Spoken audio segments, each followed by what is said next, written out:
better, it's just getting worse. They'll stick you up for all your cheddar. Hello, everybody, and welcome to a return episode, a pop-up episode of the Rants and Tangents podcast with Daryl Smith Jr. Shay Love. And Ray Parker. And it has been quite some time, team. It's been, we might be 8 pushing. months. All right, I was gonna say It was the end of June. It's been some time. We can roll it out like episodes. I'm okay with the podcasts that do episodes. We don't gotta try to compete and do the week every single week. Like I like to spend family time. Yeah, I don't even think it's feasible for us to do it weekly. Yeah. Right now. But pop-up episodes, is that a thing we can do? Can we do pop-up episodes maybe monthly? Maybe sometimes it hits bi-weekly. Maybe sometimes it hits every 3 weeks. But pop-up episodes. I like the idea of when a shit pop-up goes episode. down. Exactly. Yeah, but shit done went down. If you go, I know. It's so much shit we could talk about that we missed like that. I don't really... A pop-up episode, yeah, we can do it bi-monthly, bi-weekly, whatever. Yeah. I just don't want to put no pressure on us because obviously it took us, I want to say, besides that 8 months, I feel like we had conversations in between trying to get it all together and we still kept missing. This wasn't the first time somebody said, oh, let's do an episode. And this is the first time we've done it. So I honestly threw the shit out there thinking that we wasn't going to do it anyway. But I just I got my phone was on airplane mode, so I ain't turning it on until like 10. So I think you sent it like 8:45. Mm-hmm. I was like, all right, let me see let it marinate a little bit longer. See if Shay gonna respond. If Shay respond, then I feel more compelled to respond. And then I'm like, well, Shay ain't respond. I am down for an episode. I got some shit I don't mind talking about. So then I respond and Shay decides she will respond, which lets me know she had her phone the whole goddamn time. I saw it when he sent it. But so I was like, am I going to send him this whole ass story? So Mickey woke up sick this morning. I was like, if she stays sick, I can't maneuver. So I was like, let me just wait to see what this sickness is going to turn into. And by the time you said something, I realized it was just a morning thing. She must have ate something or whatever. So I knew I could be available. I threw it out there wholly expecting that y'all was gonna be like, oh, nope, got something to do. But that just was like my afternoons, because honestly, I thought I was gonna have some shit to do today. And when I realized I had some fucking freedom, I never got freedom. So when I realized I had some freedom on the weekend, I'm like, all right, fuck it. I'm gonna just throw it out there thinking y'all had some shit to do. But here we are. So thankfully, I was thinking this morning. So shout out to everybody who over the past, I guess, 8 months has approached me asking me when the next time we will record would be, why we haven't been recording, telling me that they enjoyed it, asking me, can we get on it, asking me, giving me, and talking about topics that they really wanted us here to talk about. I really do appreciate y'all and those who went back and listened to our previous episode. I appreciate that. I did look at that and saw numbers go up. So I appreciate all that. Right. We appreciate all that. Real talk. That was definitely clutch. Real quick, I want to give a shout out to our guy, friend to the room, best friend, one of the members of the 4 or 5s, the global marketing director for Converse. And I got my fresh Chucks on. Paul Beckles, man, he did a stellar interview today on Sirius XM. And I'm just really proud of my brother, man. He is doing such a great job. So feel free to go to Converse.com and check out the 70s editions of the Chuck Taylors. The Pro Leathers. The Pro Leathers too. Black History Month Pro Leather Chuck Taylors. Spring is coming. Warm weather is coming. Chuck Taylor season is almost here. Mm-hmm. So go get your fresh Chucks, especially if you're a sneakerhead. The way Paul spoke about the design of them actually prompted me to go to the website, check some out. So I'm probably going to copy me another pair. Absolutely. I had Chucks on earlier today, too. And Converse ain't paying us for this endorsement. So this is so strictly out of love. This is out of love for our boy. That's it. Know that we weren't paid, and feel free to know that we are willing to be paid. Yeah, send some merch. Absolutely. Send some merch through. You know what I mean? But all right, so we got to address the elephant in the room. Why the hiatus. What happened, y'all? Did we have an argument, a big falling out? What somebody go to jail? What the hell happened? Why are we on hiatus for I 8 think we should months? just be honest with the people and talk about how we created a truffle and created a relationship, and me and Ray started fighting over Shay, and it just didn't work. And I love, me and Ray are bisexual now. And we just the booty goons was it was just we couldn't mix, and sometimes Shay got jealous because we weren't touching her, so it just didn't work out. It got really crazy. But I mean, obviously, all that's a lie. I love my wife. and we are not not do booty any goons of out that. No, honestly, I just think it was life, man. I think you miss 1 week, then you miss the second week, then you miss the third week, and now you're comfortable. It's a pattern. Yes. Because now you're going to hit over 20 days. You're like, Because we was in a routine. We literally was recording weekly at that time. And whenever we missed a week, we came right back to not let too much time pass. But when that time passed and we got comfortable with not having it and got adjusted to a new schedule, it was like, trying to fit y'all back in. We didn't even text each other anymore about it. Nope. It was just like, Niggas went silent. And I think, and so when it happened too, I would be like, I ain't going to say nothing. Somebody going to text though, like, you know. Sure. And nobody did. Like, not nobody. So it just happened. It wasn't intentional. Wasn't planned at all. And I think one of the things is it's not always easy to come up with topics. We can come and we can just talk, but I don't know that people always want to just hear us talk about just us. And so sometimes I really do like to come with topics, and when wasn't really ish going on, I'm like, well, we can talk about economics, we can talk about some of the stuff we've talked about before and expound upon some thoughts and ideas that we've had. But I at points felt uninspired, didn't know what to talk about, and then when I had something to talk about, we talked about it. And then it was like, all right, we talked about it. So, what do we do now? I don't know, man. It just happened. Seriously. And that don't help either. So me and Daryl work together and we in like 5 different group chats together. And when we're having these conversations, and it don't be long-winded conversations, it's just we pretty much exhausted everything that we thought about a specific thing that was going on at the time. So it was hard for me to really be compelled to record just off of that fact. But the number one factor for me was, like, I was going through transitions personally within myself. So I'm just like, fuck it.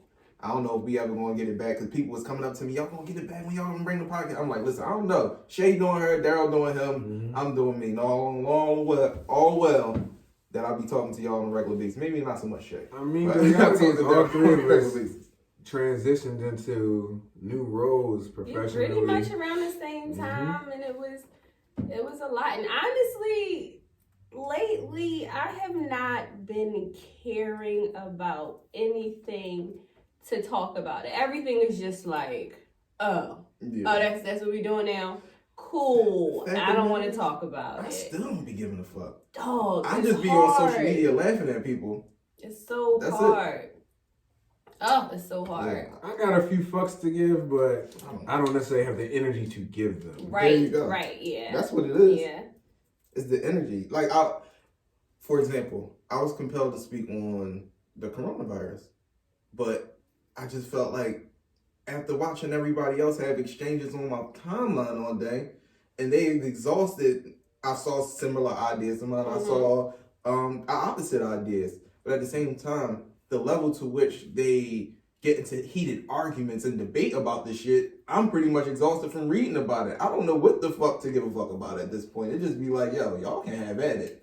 And everybody's a fucking scholar all of a sudden. And don't read about shit. God. Don't nobody study shit, but everybody's a scholar and has an intellectual opinion. I mean, we already hear you brought it up. Let's talk about the coronavirus. Because I haven't shared it with you, Shay, but I shared my conspiracy theory about the coronavirus. Oh, you know I love a conspiracy theory. So I'm like, all right, a few years ago, or maybe more than a few at this point, China stopped their population control strategy of saying you can only have so many children.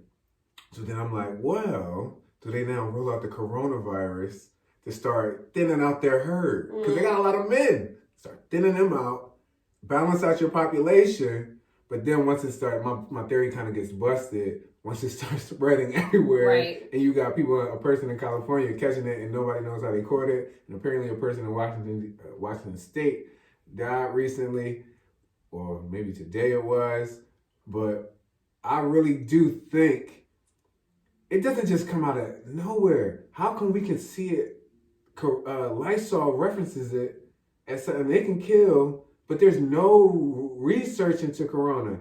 Like, I think what I heard on NPR was that 2% of people who catch it are dying, and that's actually worse than the flu. But if only, so Paul was like, that can't be possible because so few. Then my man Khalif backs me up, starts dropping numbers. Shows a fucking population map, shows red, and I didn't even know what red and pink stood for, but I was like, yeah, Leaf, turn it on. Like, just support me. But then I dropped the flu stat. Yeah, like, he dropped the flu stat. We look at the fucking flu. So maybe it's not population control. that was the argument. No, because that's what I'm saying. Shit can debunked before we can talk about it. Man. So they'll come to us with his whole fucking propaganda speech, all this shit. So I'm like, all right, could be a conspiracy. Let's entertain that thought. But if we're going to entertain this thought, let's consider if this is for population control, why would they use that method? Because now this shit is not just confined to China. Like, it has gotten beyond their borders, which is beyond their control. So if this is a global thing. And then I'm thinking like, all right, there's what, 2 billion people in China? I don't know. There's billions of people in China. There's 1 or 2 billion people in China. If only a few thousand people got it, that's not even a drop in a book. Now I'm just looking at the numbers, the sheer numbers of. I'm like, well, they very ineffective with this population control. You got to kill more motherfuckers if you got billions of people. Genocide going on. They got their and maybe it's so subdued because they don't want it to look like population control, and maybe it's in America because they got out of control. No population control. Like, this is biological warfare. I will not disagree. I heard on a podcast where they was talking about it literally it was a lab experiment conducted on animals, and instead of cremating the animals, which they were supposed to do, they end up selling the meat of the animals on the black market, knowing that, any, like, they eat dogs over in China, they eat bats over in China, they eat everything. So that meat is not readily available, though, at your regular meat market, but on the black market, you can still obtain that. I haven't heard that theory. That's the theory. But I have heard the theory that it's come from a bat, and so in one of their open air markets. But another thing I heard on NPR that I find very interesting, and I didn't do any, Google research on it or YouTube research on it, but apparently kids haven't really been dying from it. It's only been adults. Ponder that. If kids have caught it. So they're saying it's kind of like the flu where there's, a bunch of different strands. So they're not sure what strain. They haven't done enough research. They don't have a vaccine. But apparently children have caught it and children aren't dying from it. What confuses me about it though is how are some people surviving and some people dying? Yeah, that's really, that was literally why I just made that face. Like you said, they don't have a vaccine for it, so how are these people surviving it? Right. Could they be getting a different strand of it that's not as deadly as the one that's killing people? Sure, let's not act like we're scientists. Let's just be ignorant as we are. All right. Let's be the oxymorons we are. But all right, let's say there's different strands of it, right? And 20 people in a room, there's 3 strands in that room. But then I would think they would be, especially because I would assume, and I shouldn't assume, I'm making an ass of myself, but with the World Health Organization, they should be facilitating communication. But all right, boom. So this population of people died. Can we confirm the strain they had? These people are surviving. Can we confirm the strain they had? Are they the same? Are they different? And start making correlations about stuff. Now, obviously, if it's not on NPR, I probably ain't hear about it. If it's not on nightly news, I probably didn't hear about it. But I haven't heard about anything like that happening to try to figure out the path to take. Because then what stops this? And I don't see how. How do we stop Zika or Ebola? Well, Ebola, Ebola was more confined, I think. Oh. I mean, they did create a vaccine for Ebola. Or the West Nile virus. I feel like that was kind of bullshit. I don't know what to call Swine any of flu, this shit. West The Nile swine virus, flu. all that, I don't be know. Like all the shit. Like it just seemed like Bird every flu. few years It's something. some shit pops up and we all get in a stir and then it just died down. The news coverage, they stopped talking about it on the news, and next thing you know, then the media cycle done moved on to something else. Maybe Donald Trump got a new wife or some shit. I don't know. But it's just like I don't know. That's why it's hard to really take this shit serious. Now, don't get me wrong, because it could knock on your doorstep at any given moment. So you should be aware of what's going on. But it's really hard for me to fully subscribe to the idea that there's about to be a big plague that kills off half of the world's population. Just It's an epidemic now, right? Didn't they say it's an epidemic? I don't know. I don't know. I really haven't been following it. I know somebody died, like you said. I know that it's here. I know that, like, at one point, somebody was in New York and they potentially had it or they did have it or something. So that was like, whoa, that's too close. But as you said, I'm just like, all right, this is like Ebola. This is like it's hard to take. So many history. things It's that history. happened and then went away. Mm-hmm. And we don't know how they went away. They just like went away. And we just like, oh, all right. Right, because the people who are going to die just die, and everybody who survives just got stronger immune systems or whatever. And then we move on to and the game next. over. It's like, all right. Like, let's done with that. Right. Done with that one. Now, with the economic implications, I noticing kind of how like it. the markets are affected by it. That's the shit that's scary to me because we know, well, of course, I'm not talking about scary to catch it, but I'm talking about scary when Wall Street get in a stir, when the big groups get into a stir, then it's time to worry. For example, if people aren't going to work in China, we know that's going to affect the economy here. But I think all of that's a good thing, because then it starts to expose our reliance on supplies from China. Yeah. I think it's a good thing because stocks needed to be readjusted, and I can just buy a bunch of stocks now because they low, and it's just going to shoot back up. Right. Boom. Warren Buffett said, when everybody else is being greedy, be fearful. When everybody else is being fearful, be greedy. And I'm all here for that. So boom. I agree. Thank you, Nike. Thank you, Converse. For some more shares. And the next day, my shit jumps up already. So I see, this is You see it going up just and be down. patient with it. Don't ever react in line with Wall Street, especially when people are fearful. Invest in the companies that you have faith in that are long-standing, have the history, and keep it riding. But yeah, Apple is not going to bounce back. Come on. No, they're going to bounce back. Only, like I said, the only thing I worry about is when billionaires get into a stir. When that stock market start going to fuck crazy, it's like, all right, cool, we got to get rid of this virus because that shit fucking money up. So they want to kill everybody that got it. and then we ain't going to hear about it no more. We ain't going to hear about it. That's probably how they solved everything. They said, we just go and burn them. Did you see, they said Corona's actually suffering, the beer company Corona. That doesn't surprise me, though. That just doesn't surprise me. So I'm listening Dog, to I think that's so dumb. Like, they was what? talking about so y'all listen to Brilliant Idiots podcast, right? So the dude Chris Morrow on there has Lyme disease. So they said, what if he caught Corona and then he beat Corona with Lyme? Dead, yo. It was like Corona with Lyme. The Mexicans will fucking love you, man. I'm sorry, but yeah, man. We just make a joke out of everything. I mean, it doesn't. You gotta laugh to not cry, right? Yeah. I mean, for me, so it's quick. not that scary. But, you know, I mean, if I heard about it in Pennsylvania, then I'm like, oh, you know, maybe I'll keep the kids home. Right. But who knows? Like, for me, it's still like pretty distant. Mm-hmm.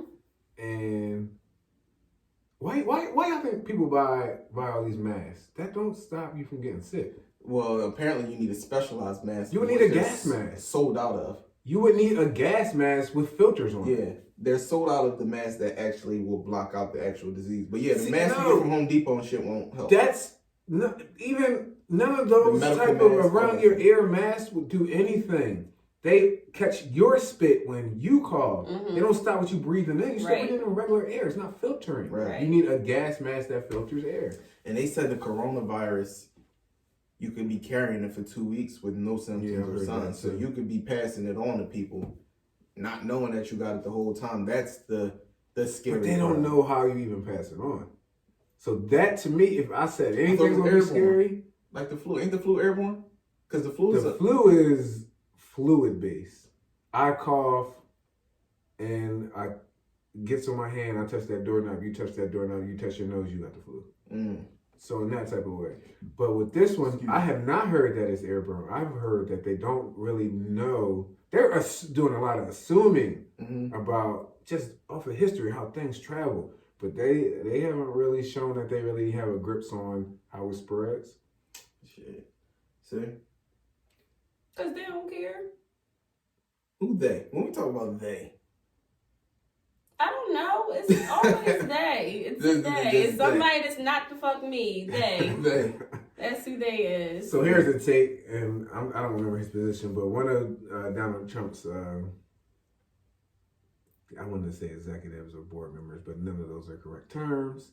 But one of his people said that the reason why the media is putting so much focus on the coronavirus is so that it can kind of be blamed on Trump and it can affect him in the election. Thoughts? Conspiracy theories number 2. I think that would be so dumb.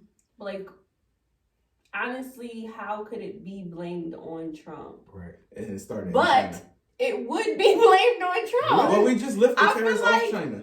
Yes. Right? I feel like people are foolish enough to be like, juju, bad juju, Trump. Listen, you blame everything.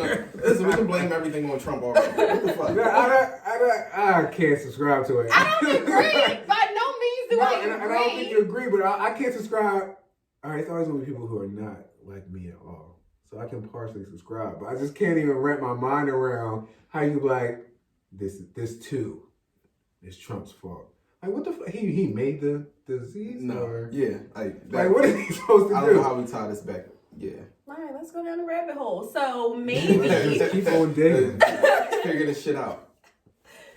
So maybe it will be something with his travel policies, and people will say that he should have put a ban in place, right? Which will contradict whatever they said long ago about when bans were in place. But because they want to not like Trump so much, then they'll say, oh, he didn't put any bans in place quick enough or whatever the case may be. And now, half of America got coronavirus and they don't, obviously, but numbers are however somebody says the numbers. And, my granddaughter knew somebody that had corona. She could have got corona and Trump got to go.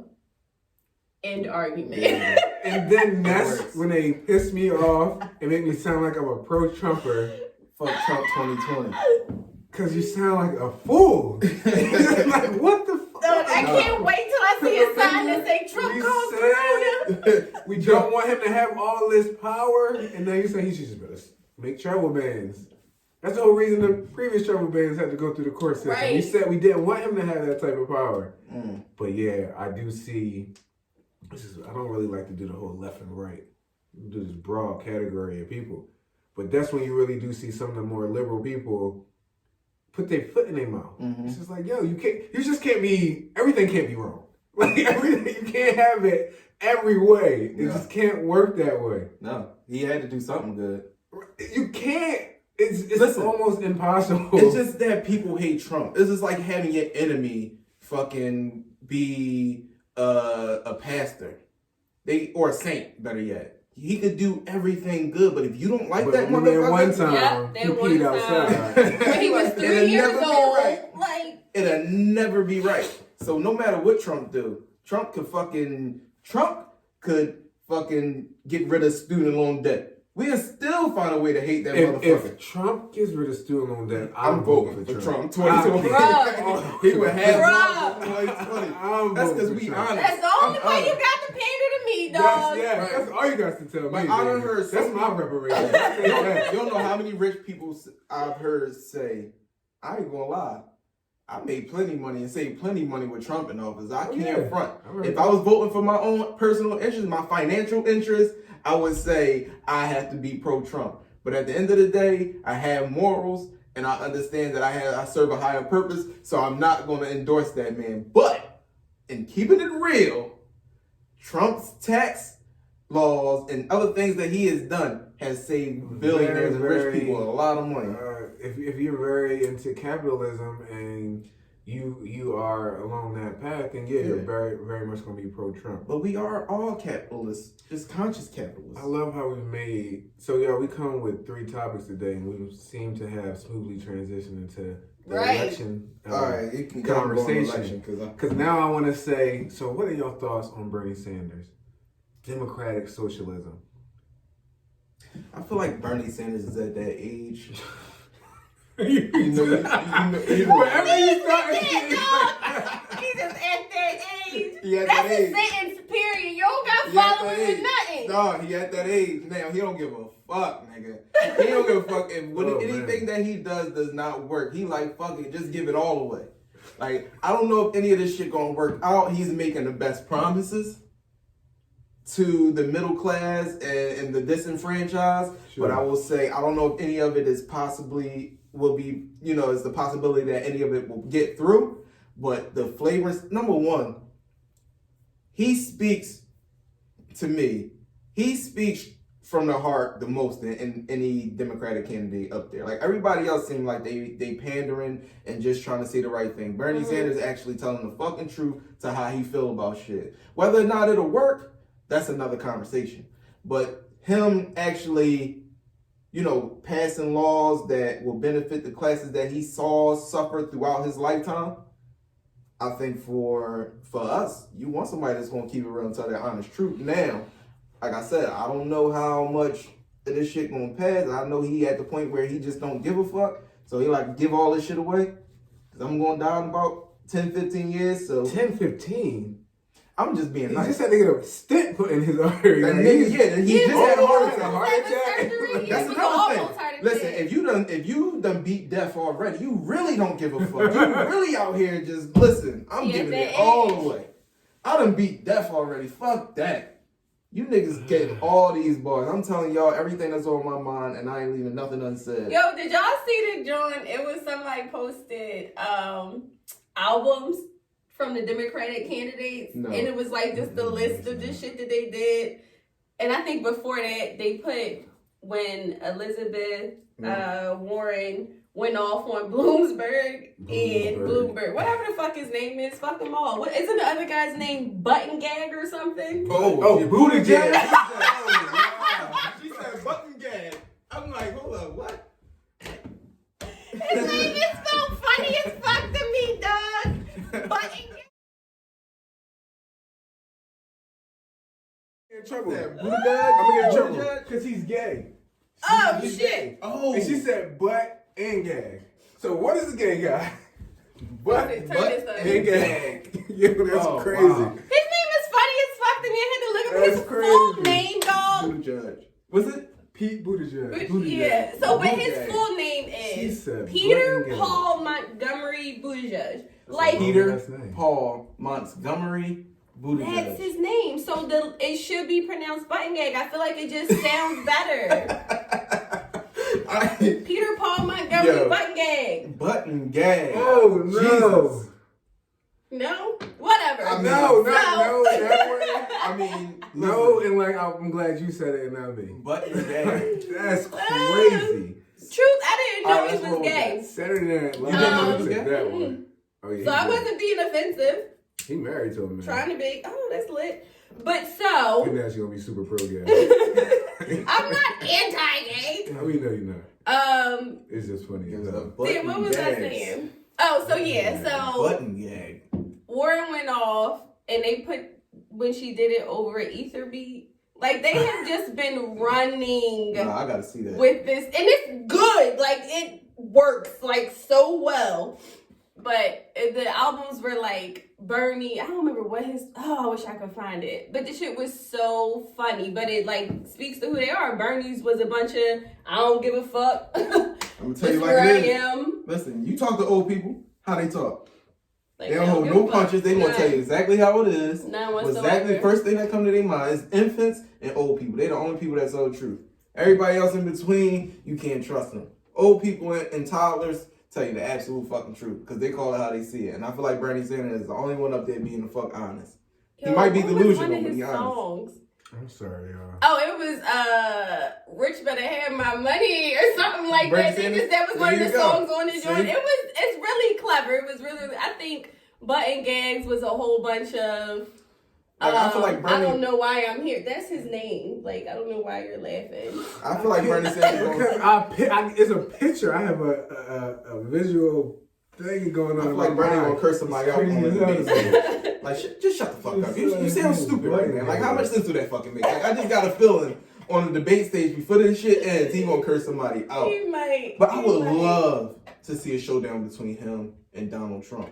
I don't think he can beat Donald Trump now. I think he probably could beat him the first time. I don't think he can beat him now. I just feel like that shit would have been a dope ass debate, yo. Like, cause I think that's how Donald Trump won. What do you mean?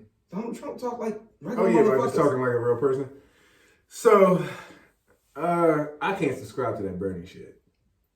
It's too pie in the sky. I just can't imagine how he's going to get that done.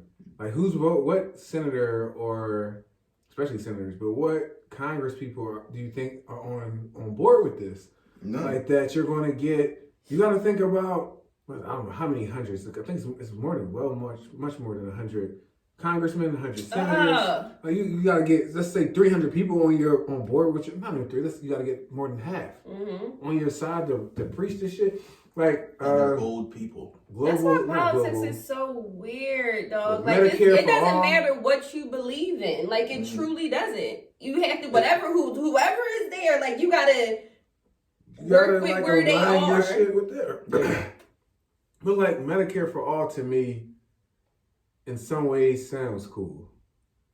But I'm young. I'm healthy, so it's kind of like not a big deal for me. But then like I don't know how much. I can't act like I'm super capitalist, but I also am kind of capitalist. So I'm not really all in on socialism, democratic socialism, whatever label they want to put on it. Yeah. Spread the wealth, spread the wealth, spread the wealth, tax more. I'm trying to hit the brackets Bernie talking about taxing. So what I say is we are all one major illness away. Then I just die. From benefiting from that shit. But are you really trying to die? You strike me as the type that want to live a long time. You want to die. I mean, but you strike me as the type. And if there's a way that you can live, and if there's a dollar amount between that, you would like some subsidy. For me, quality of life absolutely matters. Absolutely. I'm not going out having taken 7+ pills a day and shit like that. Let me go. Let me go. If my dick stop working, let me go. Well, that's gonna be my end point. I just imagine mine will never stop working. I hope mine don't ever stop working, but I'm just saying. They don't though, right? Isn't that why? You keep taking these medications, you do get the erectile dysfunction. That's what I'm saying. Shit happens. I'm just saying, my dick stop working, you can take me out. I'm 45. I don't want the medication. If I can't wipe my own ass, that's one of the deal breakers for me. I gotta go. I gotta go to wipe my own work ass. Is done, Lord. Not take more than 2 or 3 pills a day, and I guess I can survive like that. But more. What if the 7 pills you take are like supplements? They're not different. like. That's different. But every medication, because they all got side effects, right? It's gonna have a side effect. So now I'm taking 1 pill for my blood pressure, but I gotta take a pill to control the diarrhea that the blood pressure medication, and I gotta take a pill to control the diarrhea medication. It's just this fucking spiral. Take a pill to take a pill to take a pill. Then I still gotta take one of these commercials for a new fucking product that they got to address fucking dry mouth. But it come with like 25 side effects. Your liver sometimes diarrhea. Sometimes you can't fucking sleep. Why the suicidal ideation. You're right. Damn, I gotta want to kill myself. Nigga, all I said was I got a sore throat. Yo, like, fucking give me the sore throat. Guy on Saturday Night Live. I don't remember his name, but he's been in a lot of stuff. But he like reviews clubs. So he was talking about this one place, and they had the Prozac Brothers, and they were like, "What is the Prozac Brothers?" And he was like, "It's when you watch a a depression commercial, and then a lady beats depression at the end, and she's at a jazz club, and the jazz band is playing. Like, what the fuck is that, dog? You know that? He's so dumb and weird. So fucking stupid. That shit, I watch it all the time because it's so fucking funny. It's the Prozac, and that's the name of the jazz band. The Prozac Brothers, because the lady beat depression. But she probably, can't urinate regularly. Right. She got there's blood in your stories and shit. See a doctor immediately. Stop use immediately and see a doctor. Like, what the fuck? Like, what is that? If you have a heart, if your throat closes up, please go to the ER. Right. Like, what, dog? You literally cannot breathe. This was for eczema. I was taking this for eczema, dog. I'm dying now. Yo, listen, I'm gonna keep it real because I was looking for some hair treatment to get my fucking hairline back and shit. But I was looking at the side effects. It said could cause erectile dysfunction. I said, not today, brother. How I'm gonna have a good hairline and a broke dick? That shit don't go together. If my hairline looks good, the point of the hairline is to use it. Why the fuck would I take Propecia so that I can have a nice hairline and a broke dick? Certain things I just am not willing to sacrifice. So I can listen, baby. You just gonna have to look below the surface, baby. You gotta get by the fact that I have a bad hairline because you still got some good dick under there. Just look at the price tag. Like, god damn. Yeah, medication is not what's up. So y'all don't like Michael Bloomberg? Y'all not? I don't know enough. I don't. All right. So how I feel about him is apparently he was big for New York, and helping get their economy back rolling, which New York, I don't understand how their economy ever was in shambles. But anyway, and then he had the issue with stop and frisk, of which I'm not a proponent of. Some redlining in there too. And some redlining. Right. So of course the stop and frisk is a big issue for me. And redlining definitely is a big issue. He's a capitalist running as Democrat. He's been a Democrat, a Republican, and an independent. You can't trust nobody that flip-flop like that. Donald Trump, wasn't he a Democrat too? Yeah, he was a Democrat at one point. Donald Trump was a Democrat. And he said he would run as a Republican. But yeah, man. So I don't have that much beef with Bloomberg. I heard he did bad in the first debate though. I ain't watch it, so that was probably the one they made either. I missed that. Well, Elizabeth Warren, no, I saw the highlights. Do y'all trust Elizabeth highlights Warren? now? I don't trust no politician. She's more pie in the she's like Bernie Jr. to me. She's just as pie in the sky. I do like that she has tangible things you can look at for her to explain how she's going to raise this money. But Bernie doesn't. I haven't heard or seen anything that's really tangible to say 2 + 2 = 4, and this is how he's getting this money. Where she has a plan. She's saying, I'll take 2 cents from this, I'll do this, I'll do that. So I can respect that. Did you see that meme going around about Bernie? No. Where it said if he raises minimum wage to $15 an hour, that means everybody makes $30-something thousand a year. And in turn, he said he's going to impose a 50% tax on people that make above $30,000. So basically, it just works in reverse. You're still down with $30K. You're still, with all the benefits that he's rolling out for you, it still brings everybody that makes $15 an hour below the poverty line with their net income, just based off of the tax system. So you got to just figure out how you want to live. Like, my boss went to Colombia. I've been to Colombia. My boss went to Cuba. Obviously socialist, right? But everybody gets food, everybody has health care, everybody gets free education, but everybody's basically broke. So it's like, how do you want to live? Do you want 90+% of the U.S. population to be well educated, have health care, get food stipends for 3 meals a day, consistently, quality meals? Sound like communism. But can't take a vacation? Can't really go beyond that. Yeah, it's communism. I won't call it communism. You sound like it. Communism is, I think if we got socialism, this is communism. I think it's space between that. Like, I think socialism is more of an idea and a practice, where communism is more of a dictatorship and a rule of law. I would say the number one, I think, if I said that right. It's just that happy medium. I guess you'll never find it. It's always on an extreme level. But I just like equitable opportunities for everybody. And it just feels like the rich are doing so much. They're so much better off than the poor, and it seems like they are constantly, progressing, and we're falling deeper in the dirt. How do we kind of close that gap?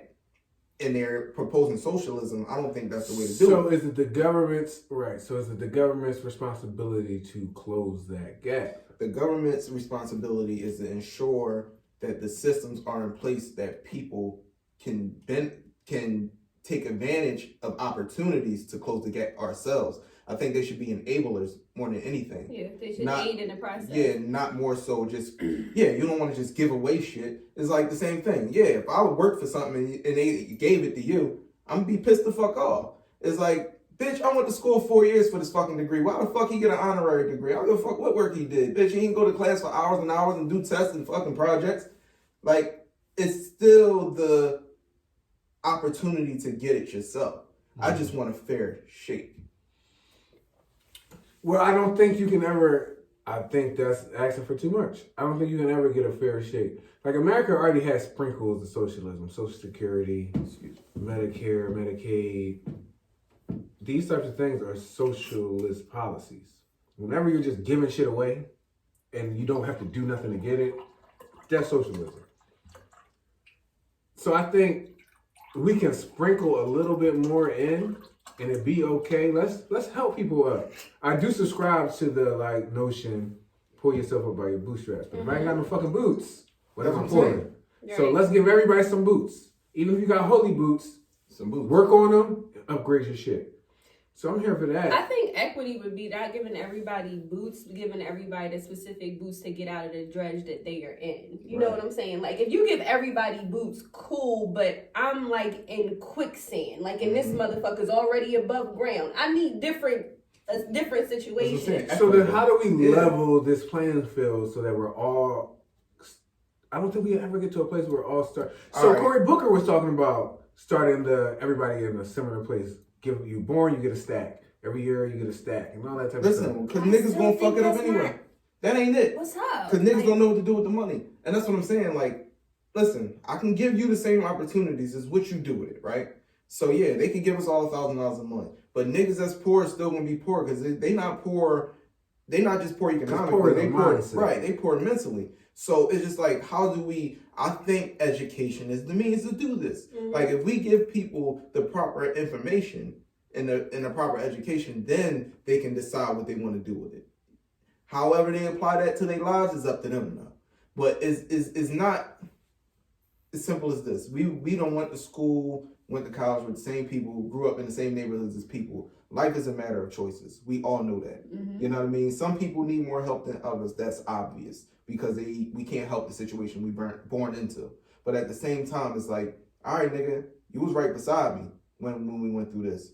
I made a decision to go left. You went right. Your life went the way it went. Mine did. We are responsible. We are sum total of our life's decisions. Mm-hmm. You know what I mean? We can all embrace and understand that part. But if there's clear situations where people are obviously being oppressed or obviously receiving less resources than others, prime example, again, the education system. Looking at our books growing up. How fucking hand-me-down them shits was. How many names was in the back of that fucking book. And I bet the same books we had in high school, some of them shits is still in rotation right now. History books said that. That blows my mind when I think about it. How the fuck got history books from the 80s still in rotation? Like, so ain't shit happened since 1985 that I need to know that's significant. Like, it's just certain things. I would just love to see schools get away from textbooks altogether and more lean on technology to access that type of information. Absolutely. But I mean, I hear you. There are schools that do, and then it's the Philadelphia school district. You know what I'm saying? Like that, but that's the whole point of it all. There are schools that do, and this is in places where they already have all these resources already, right? And then they have this thing. So we know how it can work, but this is not one of our topics. But then now we're talking about that. How would we feel about private corporations sponsoring and adopting schools? So now, just throwing a name out there, Malcolm X Middle School, Price Waterhouse and Coopers gets sponsored by J.P. Morgan. Now it's J.P. Morgan Middle School. J.P. Morgan is going to want some control over the type of education. I'm going to give you all the supplies you need. all the technology and equipment you need, but I'm going to want some say so in how my stuff is being used and what my students, they my kids now, are being educated on. But I do think I asked that because I think about it. Yeah, I think I am more like, why don't we just start looking for sponsors? Right, financial. J.P. Morgan would have a financial core to it. Motherfucking what's a big real estate company? Sure, Berkshire Hathaway. They would have a real estate component or a developer's component to it. You know, they took trades out of it. Like everything that we had in school that was going to propel us or at least put us in the right predicament for when we graduated. At least we know how to manage ourselves. Was taken away from us. But we have a teacher in the room, so then I want you to think about it in this context. D. Smith LLC, we do real estate. And I want you to have a more real estate focus. I don't know if you were trained in real estate or anything like that. And now, I mean, y'all are already in a space where y'all don't get as much freedom as our teachers would have gotten elementary school, middle school, kind of tapered off in high school. And you don't get to be the creative teacher that a lot of teachers originally probably signed up to be. So now you got another person telling you what to teach, how to teach it. How does that work with you? I don't like it. The moment you said it, I didn't like the idea of it. I don't, specifically for the school that I'm at, we like call the shots. Like when I say we, I mean Black people. We call the shots on what these children learn. Their global studies, like which is like history, their program is fucking crazy. Like the shit that they teach Black children, I don't think any company that's white owned would come in and be like, oh, I'm cool with that. You know what I'm saying? I'm cool with you learning about the Mali Kingdom and Mansa Musa and Hannibal Barker. I don't like it. I don't like you learning about one of the greatest generals that ever lived and knowing that he was Black. I would not like it, and I can honestly say most of the teachers that I work with would not like the idea. I love what it would do. I don't know. I honestly don't know, because it would be great to have those resources, but you're looking for a silent partner. Yeah. I mean, if I could have it that way, I can have it that way. Obviously, we ain't got no partner, that's what. So one side of it, I understand that part, them having too much of an impact. But I was just saying, like having a track, like not to interrupt the curriculum that's in place, but in addition, these kids can get this skill set, which directly ties to this company, which would put them in a position that they can possibly seek employment in this industry. But to speak to what Daryl said, what we're in would the same happen book on a is, different page, though. Yeah. What would happen is we would have to take something away, right, to make room for it, because we like. It's only so many hours. It's only so many hours in a day. Like it's only so many hours in a day. At the end of my days, I just be like, damn, I hope I taught them something. I hope they learned something, because I had to put all this shit in this short amount of time, and then you got to deal with behavior and all that other shit that's happening that's already, like, every time I got to tell a kid to be quiet, it's cutting away from instructional time. I have to think about all of these things that I got to cram, and then I got kids that's so far behind on what I'm teaching currently. Now I got to backtrack, and it's you just get caught up and you get behind so easily. You start behind when you at the start of the year, you're behind. Like, and you just, all you do is try to catch up. That's all you can do, and it's not. That's just the life of a teacher. That's anywhere. And it would be at the most affluent schools. You just start behind because everything is in place. And now we're in PSSA prep. So now I can't even teach my curriculum. So I'm not even going to be able to get what I was supposed to teach in a year into these kids, because I have to stop for like 6 weeks to teach PSSA stuff that like literally does a lot. It's our funding. Shit, I was about to say. It's our funding, but that money. I didn't have enough time to teach them what they need to know to pass it. So what am I? Teaching to the test. You teaching to the test. Because it's the difference between teaching, like I'm teaching you all of this information versus I'm teaching you questions and answers. Right. I'm teaching you memorization versus helping you foster a knowledge and allowing you and helping you to critically think about a topic. There you go. Facts. Facts. I can't teach you strategies when I'm literally like going over the test. Like, this is the test and this is how you solve this question. And this is how they ask the question. I have to teach you all these different ways that they're trying to trick you, because that's all it is. It's trickery at the end of the day. I wonder if they changed it. Well, they obviously changed the test since we've graduated, but how much more as far as the level? Because if I remember, the PSSAs was relatively easy. It was easy because you knew. So what different education are... I don't know. I just remember the PSSAs being the easy test for us. Like, that wasn't that hard. It wasn't that difficult. But we were talking about this the other day, how many different tests we had to take. We had the PSSAs and we had this other standardized test. Wasn't it like something like the Terra Nova or something? Oh, we had the Terra Nova. Right, that was the thing. It was we not had, on so my here's brain. the crazy That's thing. what it So was, they the Terra only Nova. have the PSSAs, but we had multiple Yeah, I standardized remember tests that. that That's we what had I'm to saying. take. But the But I felt like PSSAs was the teachers, easy one. I don't remember teachers really teaching to the We test. didn't teach. We I didn't mean, have you a got test. the test and I mean, all right, we just had the test. make it happen. We had 4 days, and literally, Yeah, I remember that. we come in the morning and pick your pencils up, and we'd be running through tests all fucking day. And at the end of the day, we go to lunch, come back, finish up the second half, and then on again the next day. But I don't remember having classes to teach us about the PSSA. Because well, here's what I think happened with the test that maybe was not in play when we were in school. I don't think that it held so much weight as far as funding goes. So they didn't have to teach to the test. Like, literally most of the money that schools get comes from your test scores. And if kids score low, you're like, oh, we not...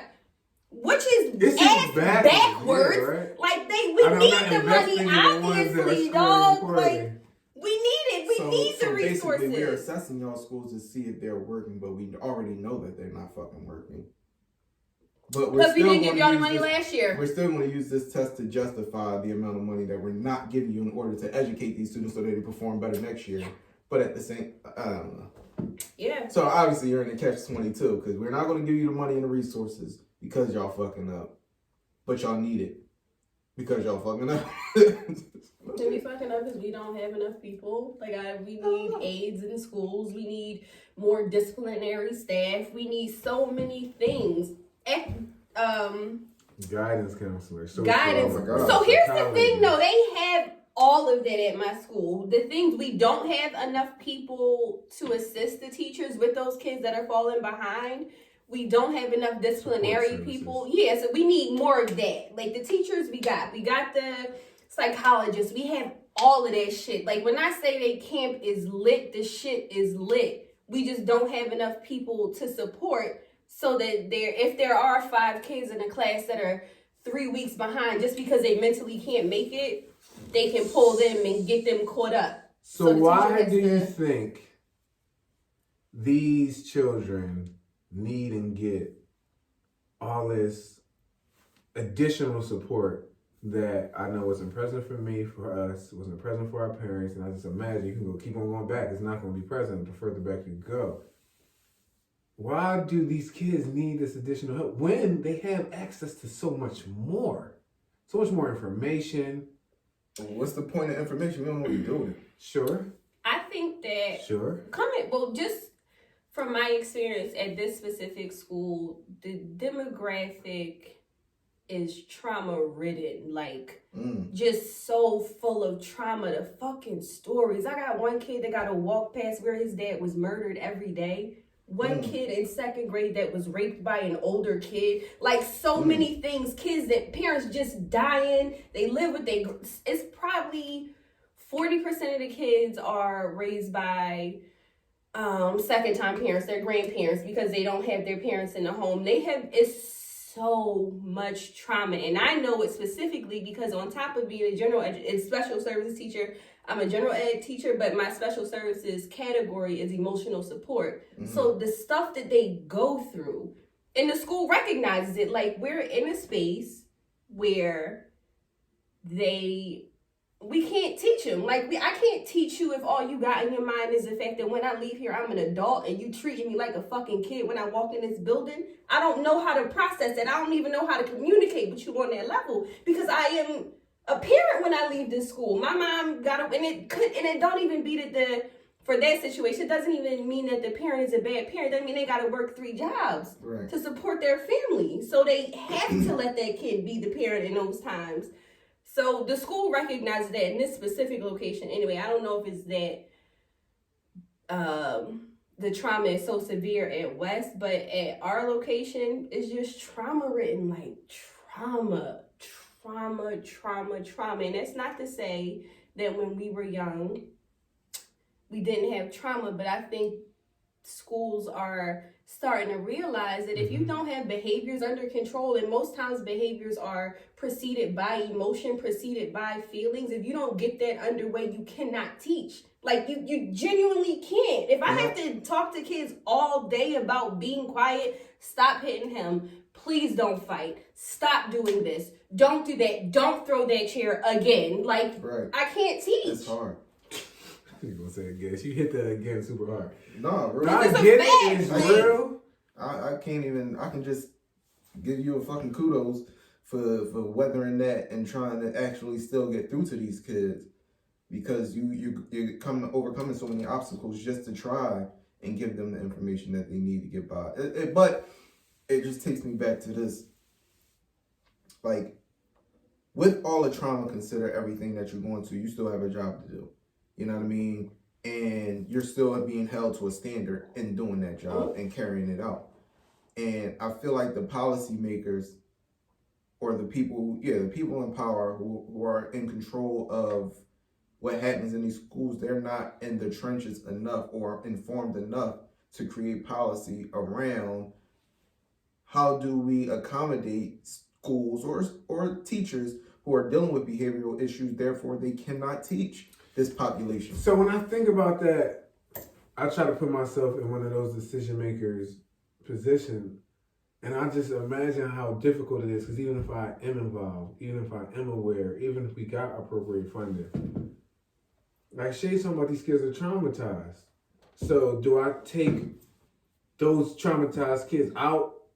So just keep the trauma kids together, keep my well-adjusted kid. Right, you can't do stuff like that. But and then if you could, you gotta think about the impact it then has on the traumatized kids. It's just a bunch of hurt people hurting each other. You gotta integrate them so that they can see something different, so that they can have a balance. I feel like socializing is important. Like how we socialize. And whenever prime example, if you go outside and you see a pristine neighborhood, clean, and you throw a fucking bubblegum wrapper on the ground, that bubblegum wrapper is just gonna stick out, no matter what. You didn't know no better, so you're less inclined to throw the bubblegum wrapper. If you walk into a litter ground, it's the opposite. You throw that bubblegum wrapper, it ain't about you, you're not thinking about it. People literally adapt to their environments. And it becomes, do we set the standard? All right, cool, I walked into school, my facility, how you say it? Asbestos. I'm trying my best. I wasn't sure where you was going. You know, my vernacular is not that fucking pronounced. I don't know, but anyway, the school is dirty. It's fucked up. Like, I walked in where we go, Belmont Charter. We walked into the school. I'm like, yo, it's so much more bright in here. And you're like, nah, it's normal. I like, well, if you know the school I just fucking came from, it makes a big difference. It's just like, I don't know how the kids behave there. So they do research into it. My dad's a painter. He'll tell you the exact colors you want to paint. You need to paint a room to set a certain mood. Right. You want everybody to be down. Paint that joint dark. Turn up the heat. Everybody comes down. You want people up and bright. Paint it bright. Soft yellows. White, but white's less attractive. But soft colors. Brightens up the room. Light reflects off the walls. It opens up the room. It makes the small room look bigger. It just makes everything bigger and better. But that shit matters. Like, the environment matters. These kids walking into dirty schools, they're going to continue to contribute to that. I feel like if these kids are walking into a classroom where students are sitting there and behaving, it's hard to be the one. Like, Don't get me wrong. You're going to have that one that don't give a fuck with nobody doing. I'm just going to be an asshole. But for the most part, children are adapting to their environment. So John acting out and Tommy is acting out. And I feel that I'm a little more inclined to do it. But if nobody's doing it, it's hard to be that one. So Shay, do you have influencers in your classes? Like kids you would say are influencers. Always influencers. Are you able to, because here's what I'm actually thinking about at my job. Like to get things done, to get information disseminated, to create certain moves, identify the influencers and use them as my soldiers. Are you able to do something like that? No. So my influencers, again, I deal with the kids that are behaviorally unique. Because I don't want to call them bad. No, call them motherfuckers bad. But they're not. No, like, no. and I can't call them bad. And it's not even me. It's me being professional because of what I do, but it's me also not saying they're not bad.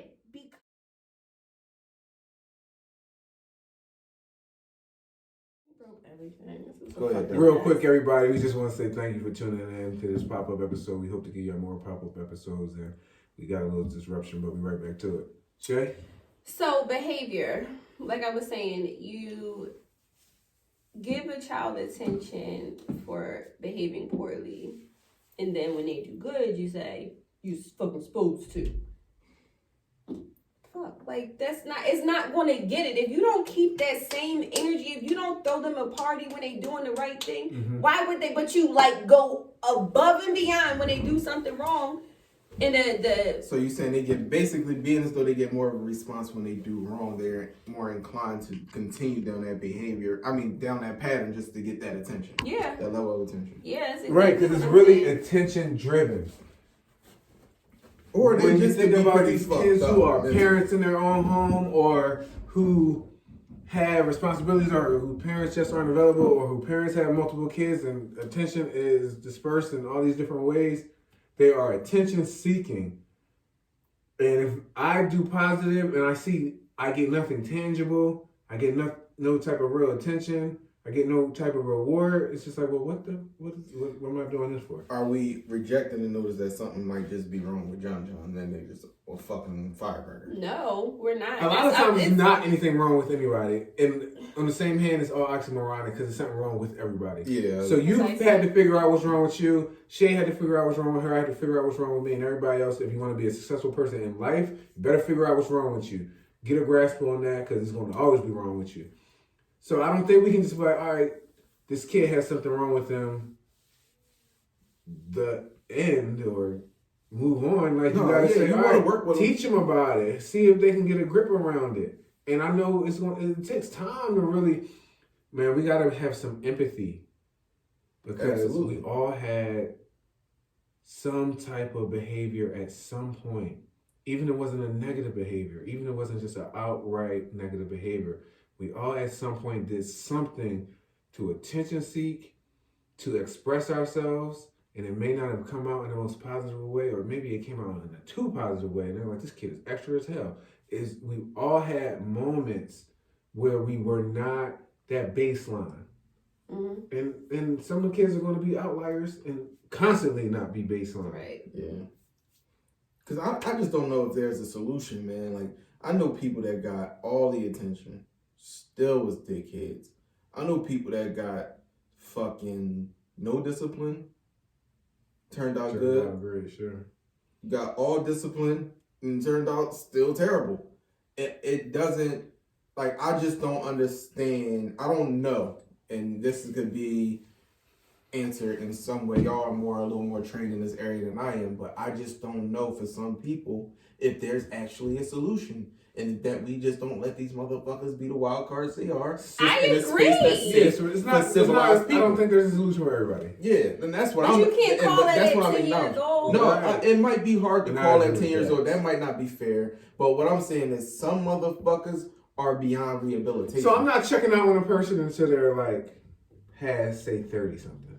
Oh, damn. And I'm like, all right, kid, you're not a kid. Oh, yeah. Nah, you said you get until 30. Think about your 20s. I just think about my 20s. I think about a lot of people's 20s. Up. Maya Angelou was a fucking prostitute and a madam of a brothel in Malcolm her X was in 20s. jail. All right? Like, so we got to really start thinking about some of the most prolific people had some messed up 20s. But they rehabilitated. Some Right. people are, That's I'm what talking I'm about saying. those Check people out that's when you're beyond young in your rehabilitation. 30s. There are people that are But committed. that's what we're saying is to that's who why they he are. said 30. 30. You know what I'm saying? Give Like, them till it's, 30. If I check out when you're at 18 and it's like, you don't have no experience. You don't like... No, I get it, man. We gotta work with these kids, but some of these motherfuckers, man. And then the parents don't make it no easier, so you really don't have. yo, and I don't want you to fucking feel like, because I'm a teacher, like, all kids are great. Some of the kids, I just be like, No, I can this see the motherfucker to beauty. be absent so bad. Like, the I crazy just part don't is, feel like it. I always get along with the bad kids. I've The always bad kids got are easiest to get along. They are especially in a so easy one-to-one. to get along with on the They're not one. going to check you as an adult. It's in a one-on-one. No. It's a different thing. I'm talking about even as a kid. If there was a bad seed in my class, I was the only nigga that got along with the motherfucker. I don't understand why I get along with bad children. Like, or bad people, period. I mean, think about what it says about you. I don't fucking know, because I'm not bad. Well, that's Or your opinion. all the time. But at the same time, maybe because I'm living vicariously through them. But at the same time, but at the same time, it just lends me to think, like, what the fuck is the disconnect for you? Like, what triggers in your mind to say, I'm just gonna do some nut shit? Like, I can do what's right, but I'm just gonna do some nut shit. And we just gonna roll with that. I don't know. It's like what you were saying towards the beginning. Like, life is a series of choices. I know. And we don't always make the best ones. And you figure as a kid, you're often not making the best choice. And then add on to that where you are in life, like literally where you live, what you see every day, like the stuff they emulate in class. Oh my God. I know it's just what you've seen. Like you think that you gotta say "rumble me, dickhead" because somebody walked past and accidentally bumped you and said "I'm sorry," but you think I'm a man, so I can't accept that shit. So you gotta fight me. Like we gotta fight. I'ma throw your book bag in the trash. The stuff they do. Yeah. Just be like. But no, we can all relate to that though. As kids, we used to fight for dumb shit. I never did. Like I get y'all did, but I never. I used to. So, as But a kid, you were trying to emulate. You were trying to create a certain image for yourself where you didn't want nobody to fuck with you. You wanted to be respected, and so you don't tolerate disrespect because then everybody gonna disrespect you. There you go. And so you got that type of mindset. So then we got to create this environment where that's not it. Where respect is labeled a little bit different. Right. Mm-hmm. But if I'm still, we've been on a good tangent because we did not aim to talk about schools. We did. But I love that we if are. we're going to be allowing our kids to listen to, and I feel bad saying this, but listen to some of the music they're listening to, watching some of the things they're watching, involving themselves in some of the things they're involving themselves with, then what are we going to expect? Because these are the people who are shaping our kids, really. Right. When you can have people who are young adults now talk about how future influenced them to do drugs. Drugs, right. It's like, for when I started hearing that, for me, I was never, and that's just me lying to myself. I always would think I was influenced to be a gangster because that's what I saw in the world, and that's only partially true. Because when Jadakiss said certain stuff, I was like, that's gonna be me. I'm gonna do that. But when I hear these young rappers who are successful in their own right at this point talk about how we're taking 5 and 6 and 7. I was just listening to an old song with Lil Wayne talking about he was taking 5 Percocets and it didn't even do nothing to me. I'm like, God damn! Like, as I'm listening to it, the drug addict rap gotta stop. The drug addict rap gotta stop. The tough guy rap gotta stop. I mean, I don't guess that. For me, rap always had. But we still have some. Guy, but we always have some unlearning to do within ourselves, just in our generation. Because when we was growing up, being a tough guy was cool. I realized it was cool. It was necessary. It was necessary, but I also realized, at least in my teenage years, that everybody catching this shit. Mm-hmm. So like, where there could be a person that's a bully and that shit led to success in certain neighborhoods. It was cool. I was watching the niggas that was bullies get smoked, and you know what I mean? I'm just like, y'all niggas had that shit. Like, I'm trying to live. Like, I'm not going through, but it just be, at some point, do you realize for yourself, like, this ain't what I want? This could be the outcome.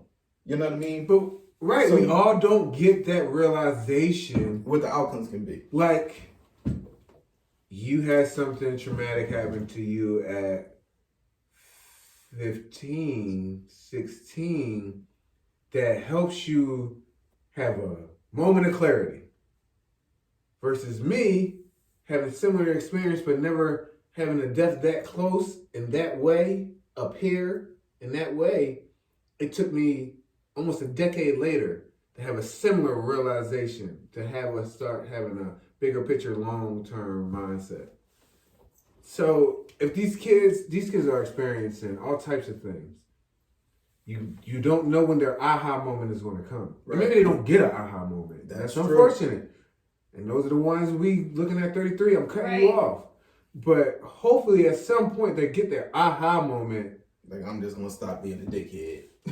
Because then you're like, aha, what has this served me? That's all it is. Like, what has it gotten you so far? But it also, what you put into them, what you pour into them matters, because it's not clicking. Like, we said this about raising children. Like, you don't really see that you did something until they older. You don't see it. Right. And so there's this place I like to go to.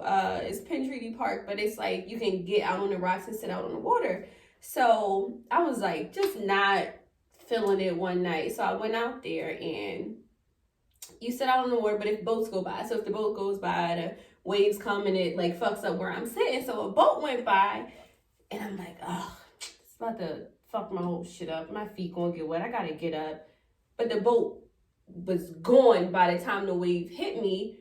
And it made me think about education. It made me think about being a mom. It made me think about, I can plant these seeds, but I might not be around to see it grow. Like, I just might not be there, but I still got to plant the seed anyway and hope that something comes of it. Hope that one day these kids grow up and they be like, damn, Miss Love and Mr. Brown and Mr. Pendleton and Mr. Ponder told me. Because the way that the men in my room pour into these kids, like, literally is on some real shit. I have to constantly say, y'all are going to be black men in America.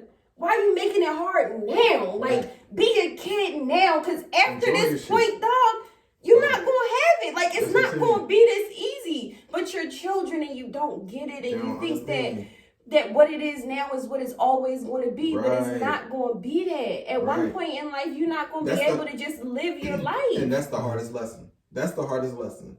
When some real shit happens. Because when you're young, you have that mindset that it ain't going to be me, or it ain't going to happen to me, or whatever the case may be, the consequence wasn't big enough.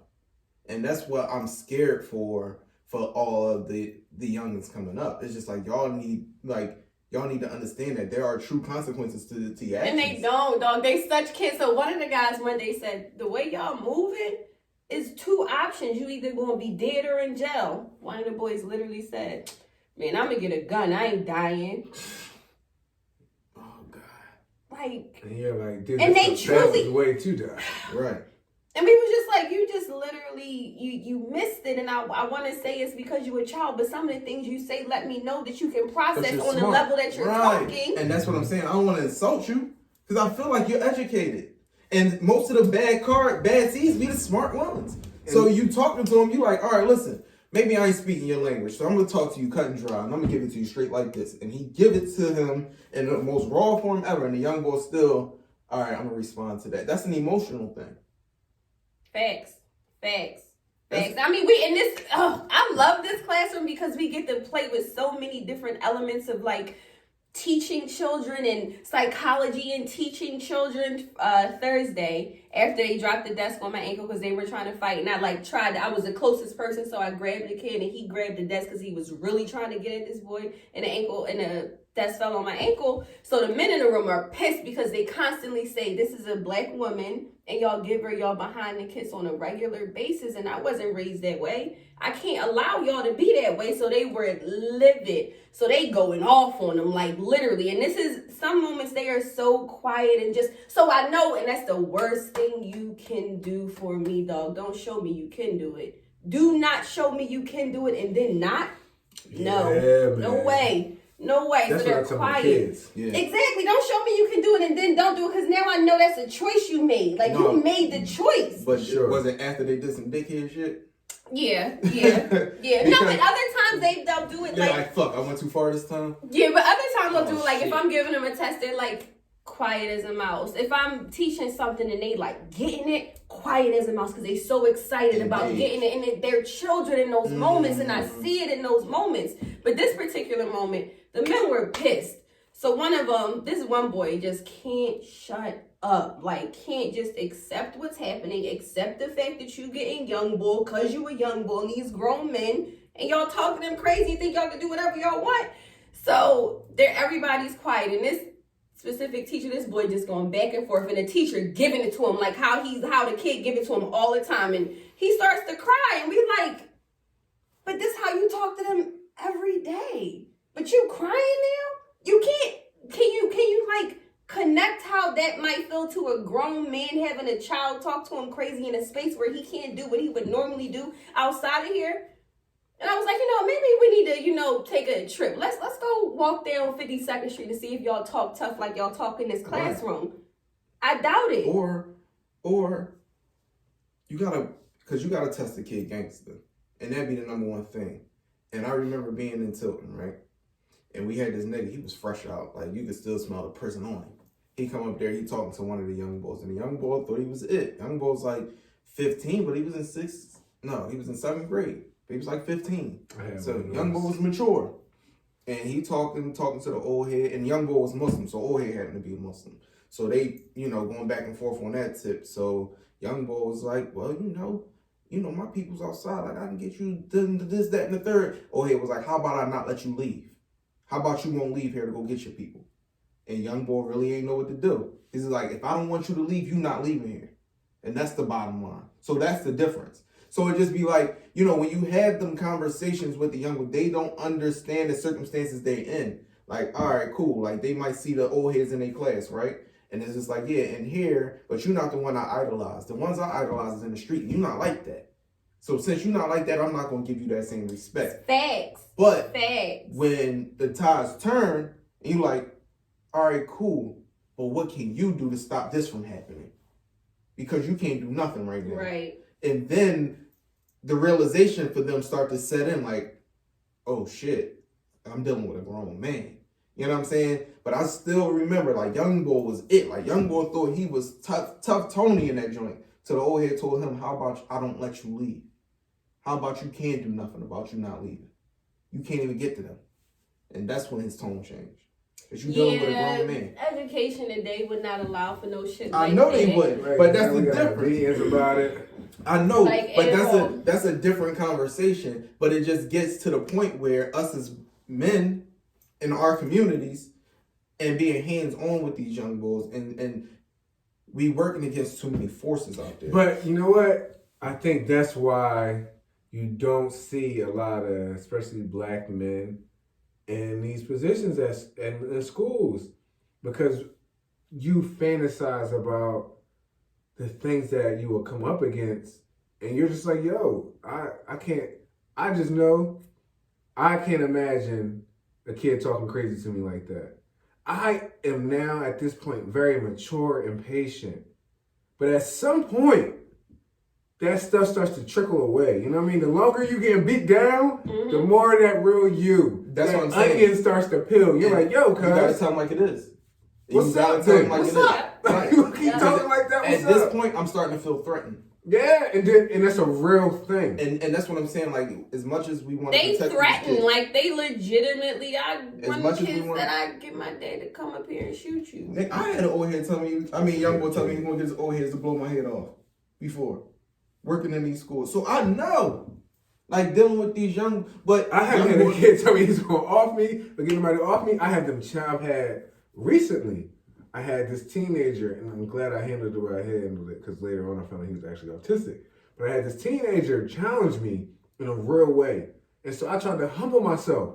I apologized to him. I was like, hey man, I heard you say you was gonna he was talking to a woman, talking crazy to her. So my instincts are to intervene. Like, this is not just gonna fly where I'm around. So I say something to him, and then I realize he's on the phone. So I said, all right, I realize all this other stuff is going on right now. Your mom, he's actually here waiting to visit his mom. Your mom 45 minutes late. I understand you frustrated right now. You know, I apologize for how I approached you. I wish you wanted to X, Y, and Z, but I apologize for how I approached you. I go to walk away. Well, you should have never got up in my mitt. Hold up, cuz. Like, you know what I mean? I tried to give you a chance. Yeah, like, come on, man. I tried to give you a chance. I humbled myself. I don't expect you as a teenage kid to humble yourself. But at the same time, leave well enough alone. Shut your mouth. Period. Like, that's it sometimes. Like, just be quiet. Don't play with a grown man. It's different. So here's how it rolled well in my situation. It was an older woman on the phone. Maybe his older sister or something like that. She was like, yo, he apologized. Why are you still talking? And I was like, all right, I don't got to say nothing. Because you got another person who I assume you respect checking you. So I was like, man, you know what? I apologize again. But you got to understand the way you talking, everybody just not going to take it like that. The one was like, you hear him, he's not lying. People just not, you can't just be talking like that. You don't know him like that. And I just walked away. I don't need to be a part of this conversation no more. Right. But man, everybody ain't got the same patience, and people not going to give you a chance. But that's the reality of it. So when motherfuckers was dealing in their own brain, their own fantasy world, I dealt with the reality of it. You know what I mean? Like, the reality is, if I'm going to go up to a grown man, I best be ready to die, go to jail, or whatever he has to offer. And I don't think they think like that. They're children. Because no, of course, that's what I'm saying. And they are experienced in having knowledge that adults are not really supposed to get physical with them. Right. Yep. That's what I'm saying. Yes. Like, that's what I'm saying. They don't expect you to. They don't think that. But that's, again, that setting, like, they walk into a space, they know. I had a conversation. If you hit me, you're going to lose your clearances, you're going to lose your certification, you're going to lose everything. And they know. You're going to lose your job. All that, you're going to lose it all. Or not even that. Not just understanding the dynamics of how you interact with certain people, certain groups of people. Like, I don't interact with your parents the way I interact around you. You know what I'm saying? I don't interact with elders like that. But these young boys don't have that. They don't decipher between. They just gonna be them. You know what I mean? And I had to tell one of my little cousins before, he was playing with grown men. And I told him, grown men don't play like that. I understand you joking. We don't joke like that. We don't play around the way you play around with your friends. So understand, if somebody smacked the shit out you, it's because you're playing with a grown man. They're not on your level. They don't see things the way you do. And they don't understand the way you're playing with them. So your best bet is to continue that with people that's in your age bracket and let us interact how we interact. You come with respect and leave it there. Like, but he didn't have that discernment initially. And he meant well, like he was really being playful as a kid, but at the same time, it's like, nigga, we don't play like that. Like, just to be playing. Like, nigga, we dealing with life out here. Like, it's really hard because they have certain intelligences that make you think they would have other intelligences, but they just don't. Like, they don't understand social cues. No. They don't have etiquette in any way, shape, or form. I know I've been talking about the boys, but the girls, dog. I know the girls is okay. They take me out. Now, while they have never been, the first time I, like, really got beside myself, and it was, I checked myself really quickly. This girl she cursed in front of me, and that shit blew my mind. Like, I was blown. Mind you, I came from a space where kids didn't talk at all. So the fact that children talk is crazy to me. Like, it's wild. So she cursed in front of me, and I was like, I just said, excuse me. She was like, what I said? What the F I said? Who was you anyway? I said, sis, this is my job. This is what I'm supposed to do. And I, like, bucked up, and I was like, Shay, go to a different floor, because this little girl really acted crazy. And I also had to think, what happened to her? Like, we don't oftentimes think that. We just think, you just bad and you stupid and, like, somebody need to check you. But what happened? So I left, did what I had to do, came back, sought her out, and she's not even a kid on my caseload, nor is she in the other class. And I was like, because I got crazy. Like, I talked crazy to her. So I was like, I just want to apologize for the way that I talked to you, but I also want to know why you thought it was acceptable to curse in front of me. I was standing right in front of you. Oh, you was looking for some curse. She was looking for some consultation. That's my job. Like, that's what I do all the time. That's what I got to do. So, and she talked. Like, she just said, this happened, and she apologized too. And from that moment on, every time I saw her, it was love. And if she cursed in front of me, she apologized. But sometimes, a lot of times, actually, teachers don't build that. They live in the days of old where they think, when I was a kid and I would have did this and this person would have did this to me had I done. And that's cool, good, whatever. But we in a different breed at the moment. And I know we don't like the breed, but this is where the fuck we are. You can't come into it like, when I was a kid, my teacher used to take the paddle out. We would get fired. Like, you know that we can't do that, so shut the fuck up about what it was.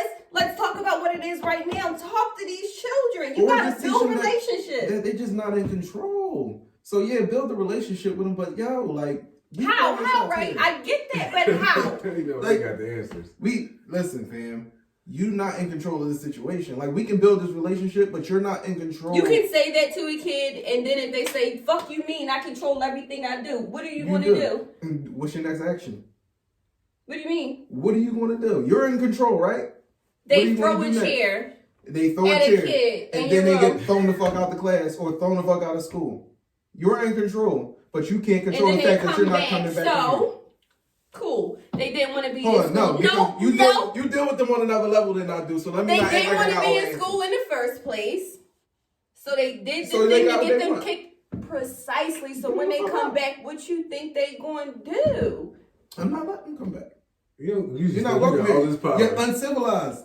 You can, right? It's literally laws that prevent you from expelling a kid because of certain things. Like, you can't do that. So you can't expel a kid for throwing a chair that could possibly knock somebody unconscious at them. If it didn't knock him unconscious, no. You gotta do certain interventions, so it's all. Yeah, you can't just do that. To every level. It's a hierarchy. In the words of my esteemed intellectual brother Corey Holcomb, fucking kids.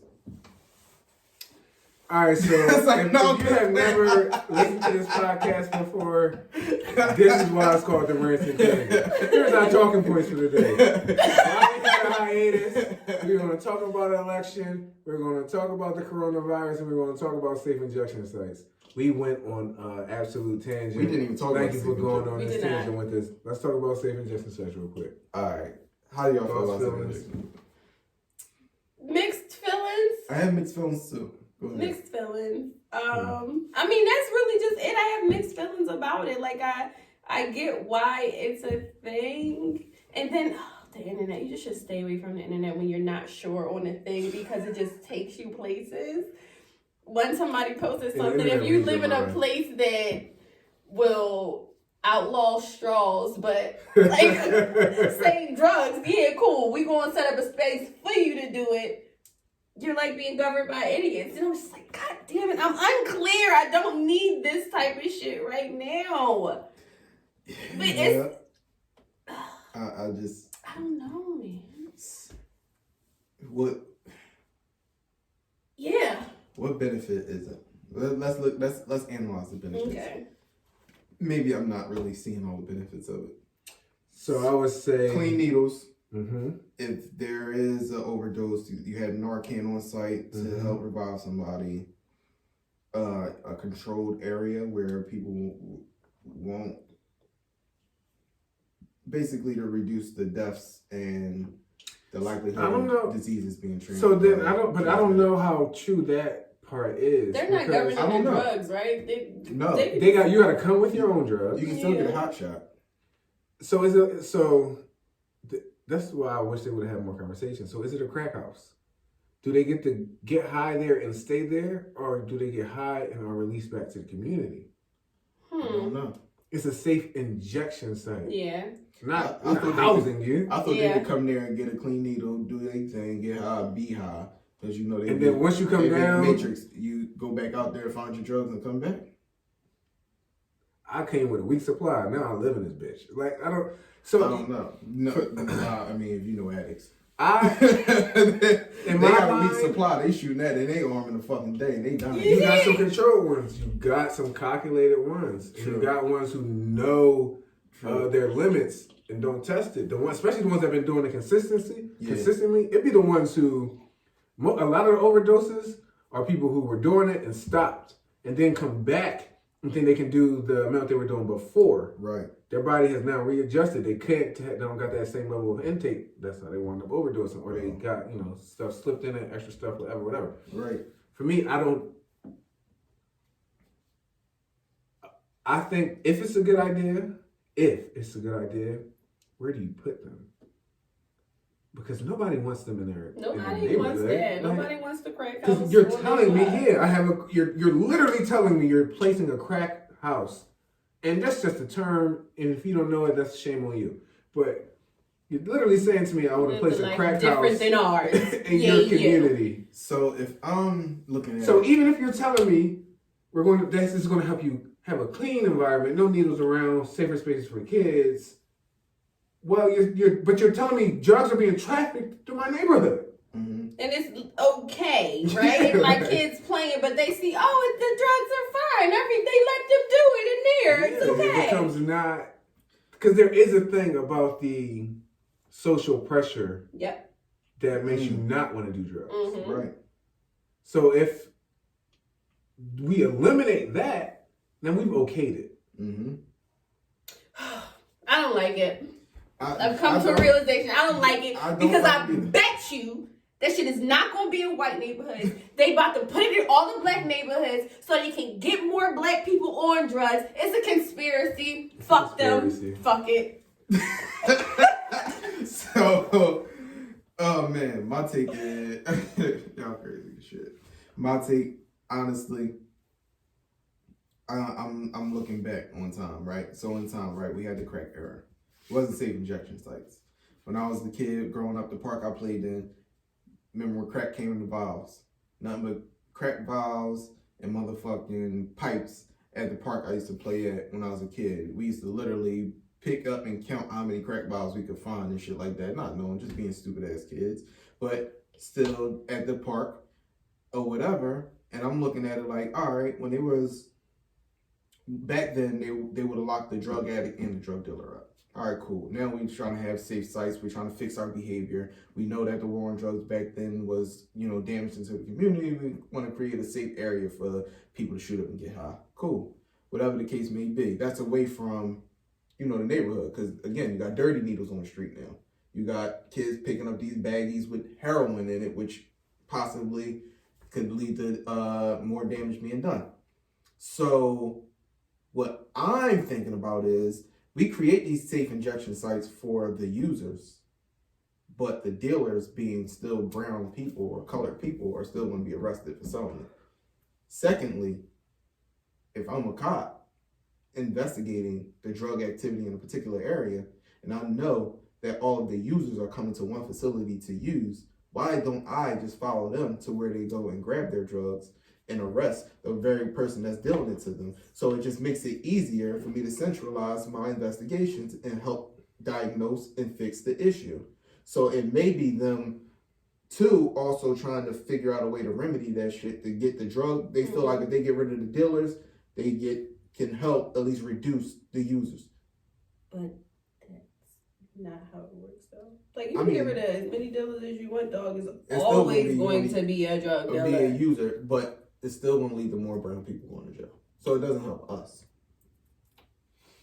I mean, plenty of white people sell drugs and other colors. The rainbow sells drugs. I mean, I don't know. I just think about where you put them. Build them shits in the woods somewhere where it's underpopulated.